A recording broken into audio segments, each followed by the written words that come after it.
Jesus set us free 라는 제목을 가지고 말씀을 나누고자 합니다. 여러분 과일 좋아하시죠? 귤 좋아하시나요? 혹시 선생님? 귤? 혹시 귤 어떻게 사면 맛있는 거 사는지 아세요? 냄새 아 귤을 냄새를 맡아보고요. 제가 귤을 좋아하는데 마트에서 사올 때 뭐가 맛있고 뭐가 맛없는지 잘 몰라갖고 이제 어떤 거는 막 먹다가 어떤 거는 안 먹게 되고 이러는 것 같아요. 한 봉지씩 사게 되는데 왜냐하면 그 겉모습이 다 고만고만하잖아요. 귤은 다 똑같더라고요. 귤은 특별히 겉에 예? 아 딱딱하면 맛이 없어요. 만져봐야 되겠구나.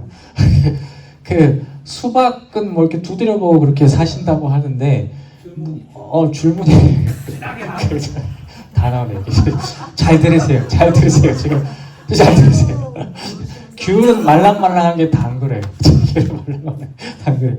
저는 이제 겉이 다 똑같으니까 귤이 똑같으니까 일단 사 와야지 알겠더라고요. 그래서 최근에도 제 아내랑 이제 얘기를 하는데 아니 어떨 때는 귤이 뭐 하루 이틀에 다 없어지는데 뭐 어떤 때는 애들 먹지를 않는다고 뭐 일주일이고 2주일이고 이제 그런 얘기를 그러니까 맛이 없어서 먹지를 않는다고. 그러니까 이제 실제로 귤을 까서 그 안에 있는 것을 볼 때에만 이제 그게 괜찮은 건지 안 괜찮은지 이제 알게 되는 것이죠. 제가 말씀드린 이 귤과 같은 딜레마가 사실 우리에게도 하나 존재를 해요. 그게 뭐냐면 오늘 말씀드리고자 하는 죄의 문제입니다. 마치 귤이 겉에서 볼 때 다 멀쩡한 것처럼 평소에 우리들 모습들도 겉에서 볼 때 문제가 정말 하나도 없어요. 솔직히 가정에서 뭐 일터에서 학교에서 다 잘 살잖아요. 뭐 공부도 하고 뭐 가정도 보살피고 일도 열심히 하고 그냥 겉에서 보면 다 멀쩡하게 기능하고 살아가는 것이기 때문에 이렇게 잘 살아고 멀쩡하게 잘 살고 있는데 누가 우리한테 집사님 죄인이에요 이렇게 얘기하면 기분이 되게 안 좋겠죠? 다짜고짜 집사님 죄인이에요 이렇게 얘기하면 내가 뭘 이렇게 따지겠죠? 이렇게 확 따질 거예요. 감히 네가 뭔데 이제 나보고 죄인을. 제가 옛날에 대학교 다닐 때 제 친구가 그랬던 것 같아요. 뭔 얘기를 하다 쟤도 이제 우리는 다 죄인이야 이런 얘기를 하다가 야 너 죄인이야 이렇게 얘기를 했는데 이 친구가 막 화를 내더라고요. 내가 뭘 죄인이야 막 이러면서 막 그렇게 얘기를 하는 기억이 나요. 그런데 말이죠. 우리가 가만히 우리 내면을 찬찬히 뜯어보면 겉에서 보이는 멀쩡한 모습과는 달리 조금 다른 모습들을 이렇게 발견하게 되는 것 같아요. 이런 것이죠. 늘 뭔가 부족한 마음에 불안해 계속 떨고 있는 모습, 뭘 어떻게 해야 되는데 막 그런 모습들. 또 어떨 때는 누구를 미워할 때도 있어요. 뭐 저도 마찬가지 인간이기 때문에 어쩔 수 없어요. 어려운 마음, 미워하는 마음 그런 마음이 들 때도 있고 또 어떨 때는 거짓되게 행동하면서 정당화시킬 때도 있어요. 괜찮은 거예요. 이렇게 얘기할 때도 스스로에게 있어요.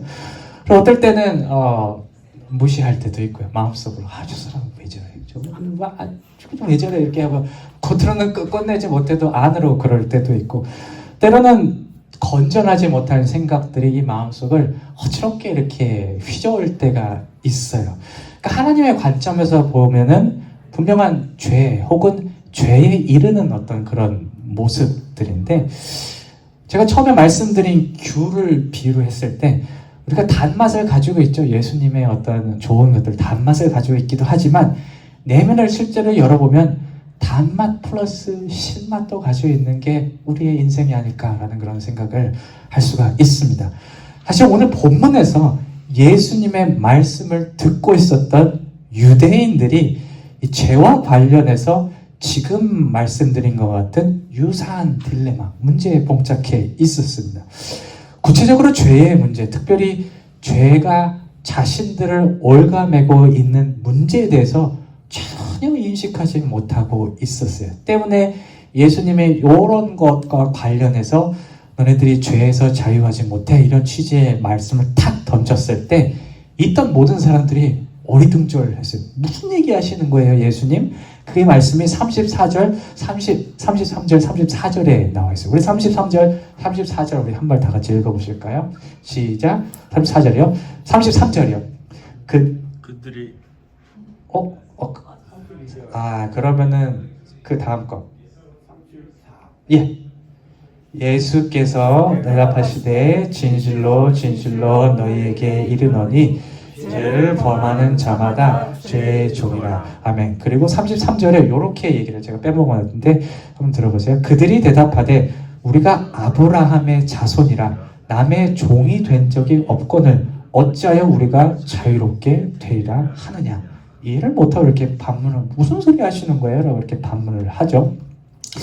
유대인들은 우리는 종과 같이 제약받는 것이 없이 잘 살고 있다는 말을 하면서 자신들의 내면에 자리하고 있는 죄의 문제에 대해 전혀 인식하지 못하고 있었어요.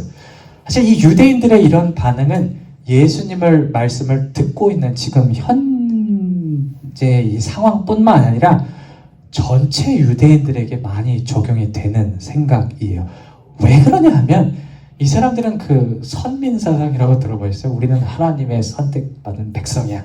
지금도 갖고 있어요. 유대인들은 하나님이 우리를 선택했어 라는 그런 마음을 갖고 있고, 거기서 중요한 게 뭐냐면 그랬기 때문에 하나님 말씀, 율법, 법 이런 거 잘 지키기만 하면 전혀 문제 없어. 그런 게 그 사람들 마음 안에 계속 자리하고 있었어요.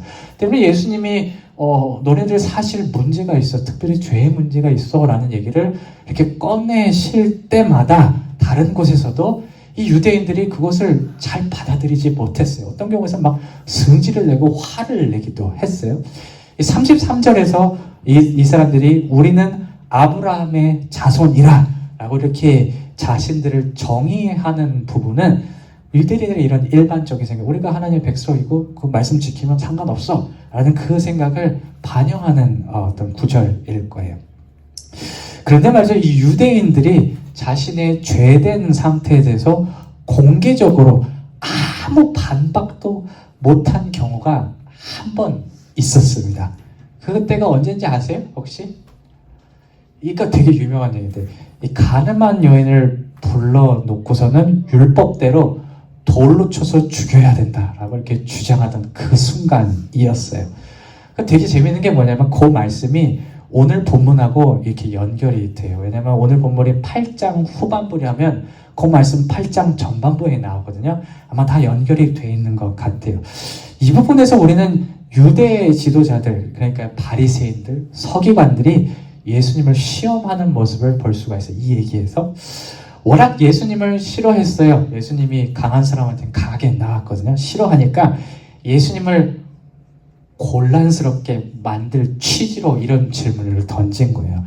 예수님, 우리가 여기 지금 율법대로라면 돌로 쳐서 죽여야 될 여인을 데리고 왔어요. 가늠한 여인을 데리고 왔는데 예수님 도대체 어떻게 하실 거예요? 예수님도 유대인이고 율법 따라야 된다고 이렇게 말씀하는 사람인데 어떻게 해야 할까요? 라고 이렇게 물어본 거예요.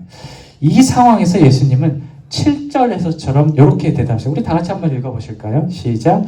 이에 일어나 이르시되 너희 중에 죄 없는 자가 먼저 돌로 치라 하시니. 되게 유명한 구절이죠.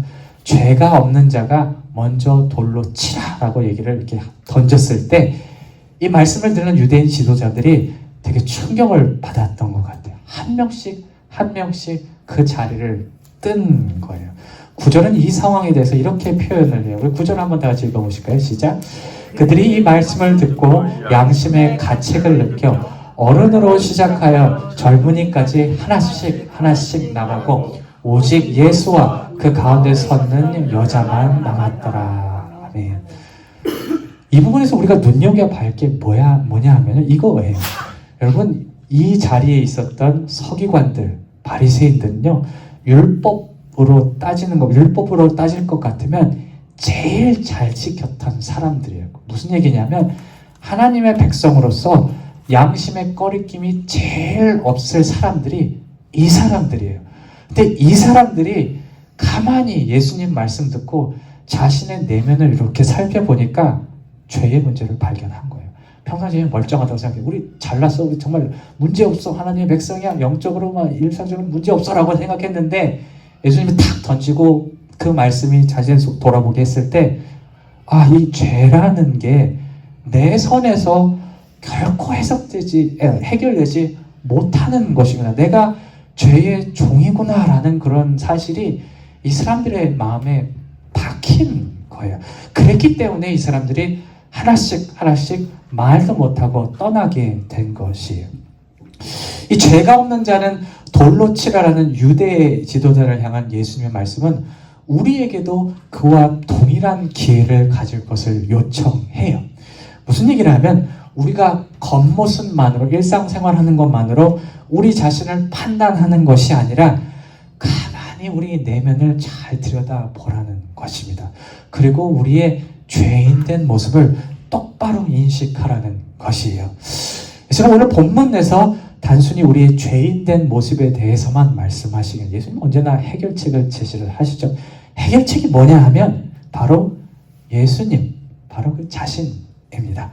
32절에서 이에 대해서 이렇게 얘기하시죠. 32절 우리 다시 한번 읽어보실까요? 맨 처음일걸요. 시작. 진리를 알지니 진리가 너희를 자유롭게 하리라. 아멘. 무슨 얘기냐면 너희들이 내 안에 거할 때에만, 내 말을 들을 때에만 이 죄에서 완전히 해방될 수 있다라고 얘기를 하시는 거예요. 여러분, 제가 지난주에 또 찬양을 하다가 창피하게 또 울먹거렸던 시간 기억하세요? 제 기타 치다가 이제 한번 봉헌 찬양 들을 때 혼자 또 훌쩍훌쩍 거렸던 거 기억하실 거예요. 그 순간에 무슨 마음이 들었냐면 제 마음이 너무 아프기도 하고 감사하기도 한 어떤 복잡한 심경이 들어서 제가 이제 찬양을 이어나가지 못하고 울음도 나오고 그래서 창피하게 또 제가 지난주에 잠시 제가 고백했듯이 딱 그 찬양 한 소절이 저를 그렇게 만들었어요. 한 소절이 뭐냐면 죄인 오라 하실 때에 날 부르소서. 딱 그 한 구절이 제 마음속에 이렇게 들어오는데 마음이 너무 막 복잡하더라고요. 처음에는 무슨 생각이 들었냐면 내가 죄인이구나.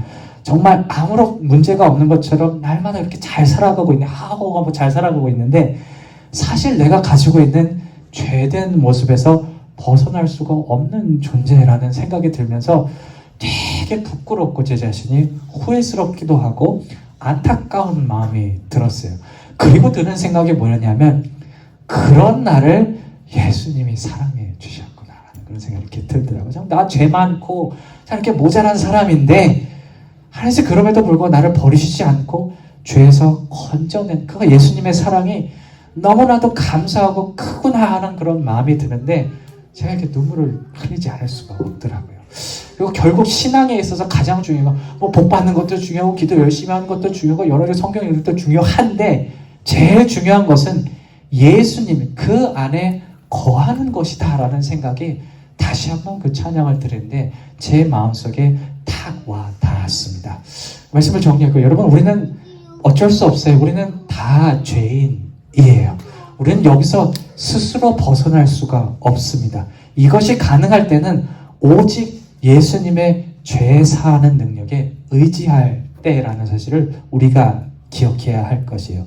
오늘 본문에서 예수님이 언급하셨도록 우리 전체가 우리 여기 많은 모두가 죄의 종이 되지 않았으면 좋겠습니다. 그보다는 늘 예수님 안에 거하며 하나님의 지혜에 영원히 거할 수 있는 하나님의 자녀가 되시기를 주님의 이름으로 축원합니다. 우리 마지막으로 34절, 36절 읽고 다 같이 말씀 마치도록 하겠습니다. 시작. 예수께서 대답하시되 진실로 진실로 너희에게 이르노니 죄를 범하는 자마다 죄의 종이라 종은 영원히 집에서 거하지 못하되 아들은 영원히 거하니 그러므로 아들이 너희를 자유롭게 하면 너희가 참으로 자유로우리라. 아멘.